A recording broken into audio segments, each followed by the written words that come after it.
direction de Tordesillas ou un autre camping.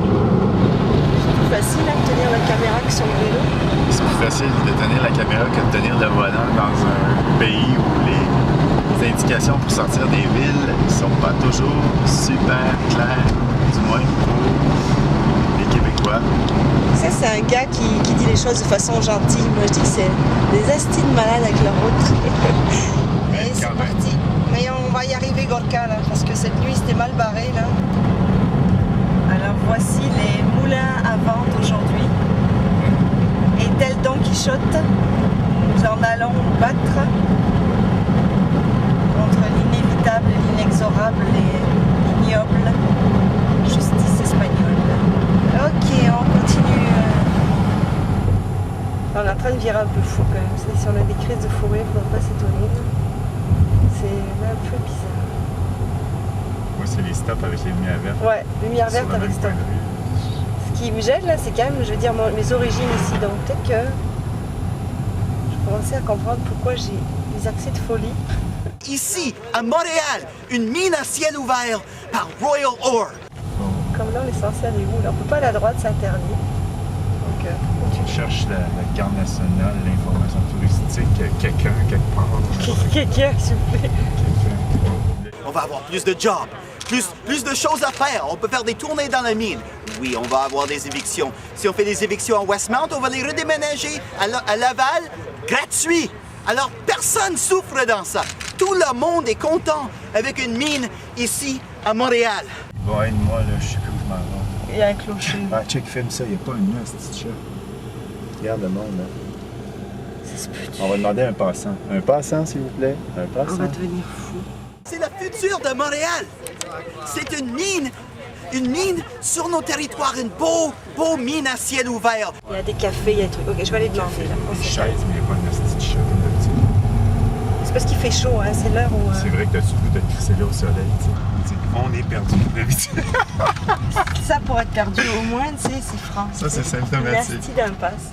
On va faire ici à Montréal. On va prendre notre or de la Mont-Royal, like we're doing in Honduras, Mexico, Congo, all around the world. Tu m'as dit d'aller au cœur du village, on s'en va au cœur du village. Attention à pas écraser les autochtones. C'est Caillé, Huertos, de la je sais pas quoi. We're gonna take the gold right out of the mountain. Une mine ciel ouvert à Montréal. An open pit mine in Montreal. Parce que là, si on sort du village, c'est pas mieux. C'est un torche. Il n'y a pas Sans d'indication aucune en indication. haut. Il vaut mieux en rire, sérieux. Il y a zéro indication. C'est fini. Ah, on sait par contre c'est fini. Ça, Ouais. c'est gentil de nous Puis dire. là, il y a une route. Ouais, c'est ça. Ça finit, ça finit carré de même là, pour l'instant. Ouais.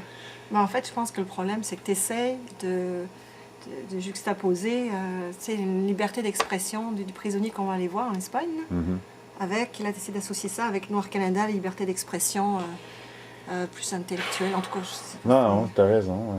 C'est Comment ça tu veux faire le. Regarde, en attendant, là, traduis-moi donc qu'est-ce qu'il dit, lui. Là. Venimos de Cerro de San Pedro, San Luis Potosí, que se encuentra ubicado en el centro de México, Bien, que en se este situe au centre de momento, Mexico, desde hace du 4 Mexique. años, está siendo destruido. Ça fait 4 ans que c'est détruit par des grandes quantités d'explosifs, quantité de cyanure. Ils sont en train de détruire leur patrimoine historique, culturel, leur tradition. Donc un peuple qui date d'il y a plus de 400 ans, qu'on est en train de réduire en poussière. Même si la société civile mexicaine essaie de défendre la montagne de San Pedro, c'est nécessaire qu'au Canada aussi, les gens, les citoyens puissent dénoncer ces abus qui se passent au Mexique. Ils sont en train de les tuer, ils sont en train de les poursuivre. Et il faut défendre la terre et la vie. Ça va vite là, non? Ah oui, c'est bon. Ok, intéressant. Bueno, buenas tardes a todos y a todas. Ok, bon Mi nombre après-midi, es tout Carlos ça. Amador, vengo de Honduras, donde tenemos Il la vient empresa minera d'Honduras. Goldpool. Gold Coal, donc une minière canadienne. Ça fait depuis 9 ans que cette compagnie-là est en train de détruire la richesse naturelle. Ils sont arrivés dans la communauté sans consulter personne, sans enquêter sur les impacts. C'est ça, donc maintenant, c'est une destruction énorme de l'eau, une contamination, la santé des gens qui sont là. Donc, il est là pour sensibiliser les Canadiennes et les Canadiens de ces actions. On est tous des Américains, quelle que soit la couleur, la race, tout ça. C'est pas grave, mais on est tous des Américains. Okay.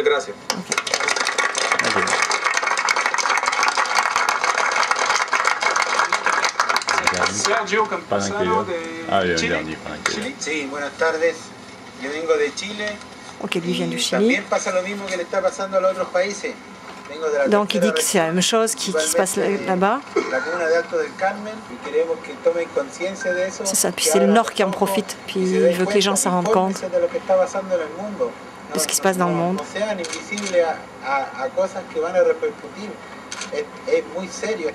Et c'est très sérieux. Puis, et informez-vous parce que c'est vraiment important. C'est quelque chose de sérieux qui est en train de se passer là. Mes chers amis, depuis le printemps dernier, les auteurs du livre Nahor Canada, Alain Deneau, Delphine Abadi et moi-même, et l'éditeur Éco-Société, nous sommes sous le coup d'une poursuite en diffamation intentée par Barry Gold et Banro Corporation pour un total de 11 millions de dollars. Mes camarades ici de Papouasie, du Chili, du Honduras, sont venus nous dire les conséquences catastrophiques de l'exploitation minière canadienne pour l'environnement, pour la santé et la dignité des peuples partout dans le monde. Leurs accusations sont graves. Elles rendent le Canada méconnaissable et ont déjà terni pour longtemps sa réputation dans leur pays. Elles montrent qu'il est très urgent qu'un débat public se tienne sur le contrôle démocratique à exercer sur ces sociétés qui agissent au nom de tous les Canadiens. Car tous les Canadiens financent cette industrie par l'intermédiaire de leurs fonds de pension, leurs caisses de retraite ou les centaines de millions et autres avantages que le gouvernement canadien accorde aux minières chaque année. On a fait de nous des complices de cette industrie puisque nos REER, nos fonds de retraite, nos placements privés, nos placements publics, des investissements de tout genre qui bénéficient de notre épargne se trouvent placés dans ces sociétés-là par l'entremise de la Bourse à Toronto. Et on est tombé sur des citations de diplomates à l'étranger qui disent « Si nous soutenons coûte que coûte l'industrie minière, par exemple, canadienne, dans le monde, malgré ce qu'on peut en dire et la façon dont on peut la critiquer, c'est pas parce que nous sommes de mèche avec elle, mais c'est parce que toute l'économie, toute l'épargne des Canadiens se trouve étalonnée sur cette activité minière-là. Et donc, nous nous posons la question, qu'est-ce qu'il en coûte pour qu'une action monte à la Bourse de Toronto et pour que nous ayons, nous, à notre tour, de menus des dividendes sur cette montée de l'action. Qu'est-ce qu'il en coûte? Est-ce qu'il faut piller? Est-ce qu'il faut corrompre? Est-ce qu'il faut polluer? Est-ce qu'il faut entrer en collusion avec des seigneurs de guerre qui violent systématiquement les femmes du camp adverse? Est-ce qu'il faut accepter qu'il y ait des enrôlements systématiques d'enfants soldats? 6 millions de morts, autant de femmes violées, des enfants. Voilà le portrait de la guerre minière qui se déroule en Afrique. Ça, c'est au Congo, c'est partout en Afrique. Et c'est une guerre qui se passe très loin de nous en Afrique, mais en même temps plus proche de nous. Lorsqu'on prend son cellulaire, on se demande les puces qui sont à l'intérieur, le coltan, l'uranium. Tout ça, c'est en Afrique, mais c'est pour notre confort. Les auteurs de ça, ils ne sont pas loin de chez nous. Ils sont ici, en ville mining, Banro. Ils sont installés ici. La destruction de villages, ainsi de suite. Je ne dis pas que toutes les sociétés cotées à la Bourse de Toronto commettent de tels crimes ou abus, mais il reste que la Bourse de Toronto ne nous garantit absolument pas, je veux dire, du contexte et des modalités par lesquelles une société arrive à s'enrichir. On veut que les compagnies minières canadiennes, que le gouvernement canadien se donne des outils pour assurer l'imputabilité des compagnies canadiennes à l'étranger. Il faudrait avoir, par exemple, un organisme indépendant qui puisse suivre les plaintes des communautés à l'étranger, par exemple des gens qui sont ici, qui font face à des compagnies canadiennes, pour que notre gouvernement puisse soit retirer l'appui financier qu'il donne à ces compagnies-là, soit même les criminaliser si on avait une loi solide au Canada qui permettrait de poursuivre des compagnies qui créent des torts et des préjudices aux communautés à l'étranger.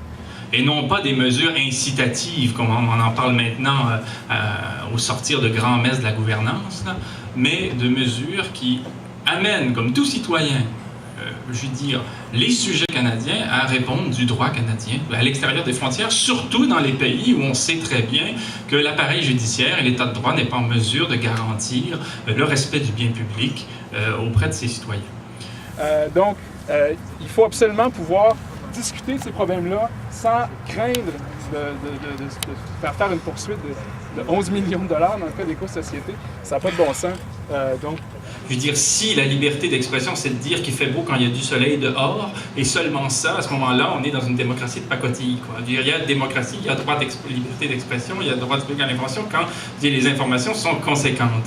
En ce qui concerne Noir Canada, je dirais que le caractère problématique, disons, pour les instances du pouvoir, quant à ce livre, c'est sa reliure, quoi. C'est le fait de relier des informations, de la colle et du papier, là, qui relient ensemble des informations pour faire des liens ensuite mentalement, là, pour relier les informations vraiment, quoi. Et c'est ce qui fait, je dirais, la différence entre des informations qu'on peut nous donner au compte-gouttes sur ces affaires-là et une analyse qui s'impose rapidement. D'une manière générale, ce qu'on observe avec un livre comme celui-là, c'est que les masques tombent. Avec un livre comme ça, on sait qui est qui.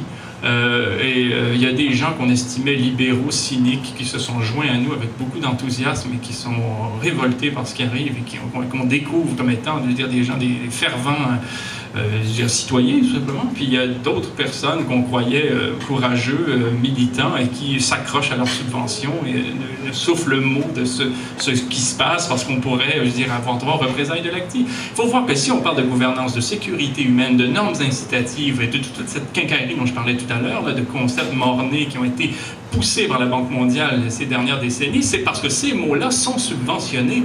C'est-à-dire, il y a un cahier des charges sémantiques qui est imposé à une ONG qui reçoit une subvention de l'ACDI ou d'une autre instance de ce type, là, pour utiliser tel terme, pour censurer tous les noms de sociétés privées dans ses rapports, et ainsi de suite. Et il y a quelqu'un qui me racontait récemment qu'elle a reçu une subvention de l'ACDI et elle a dû soumettre ses écrits à l'ACDI, et on l'a amené à censurer la comparaison qu'elle faisait entre le budget de l'aide au développement au Canada et le budget de la défense. Cette comparaison-là ne devait pas apparaître dans ses rapports, et encore moins des noms d'entreprises. Et c'est pour ça que vous avez aujourd'hui des universitaires extrêmement chevronnés qu'on entend souvent, qui nous parlent d'une société quelque part au Mali qui fait une type d'exploitation dont on ne parlera pas et qui n'est pas tellement gentille, mais avec des mesures éventuellement rigoureuses de la gouvernance. On espère qu'un jour, au terme de tables de concertation entre des acteurs internationaux étant tout à fait, je veux dire, consentants sur un certain nombre de concepts unanimes, là qu'on en arrivera à une sorte de grand soir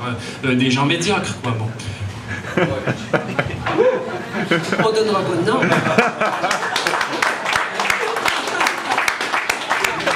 Symboliquement, claim, mais pour rappeler aux gens, on n'aimerait pas avoir ici un trou énorme, une mine à ciel ouvert de quelques kilomètres de long par des centaines de mètres de profond. Ce qu'on ne veut pas à Montréal, on ne faut pas l'imposer aux communautés, il ne faut pas l'imposer partout dans le monde. C'est le sens de l'action. Merci.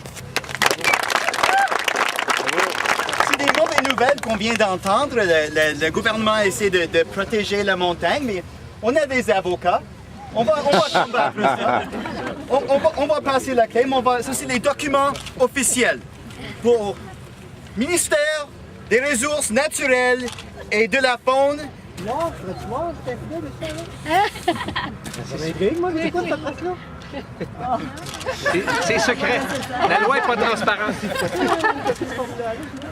Oui, sans doute. C'est le claim. Champagne! Où est le champagne? Où est le champagne? Ça, c'est une clame pour Mount Royal. This is a claim for Mount Royal. Champagne pour tout le monde. Please enjoy some champagne. This is the legal documentation to claim Mount Royal, the mining rights. On va mettre une mine sur le Mont Royal à ciel ouvert. Ça va être merveilleux. It will be beautiful.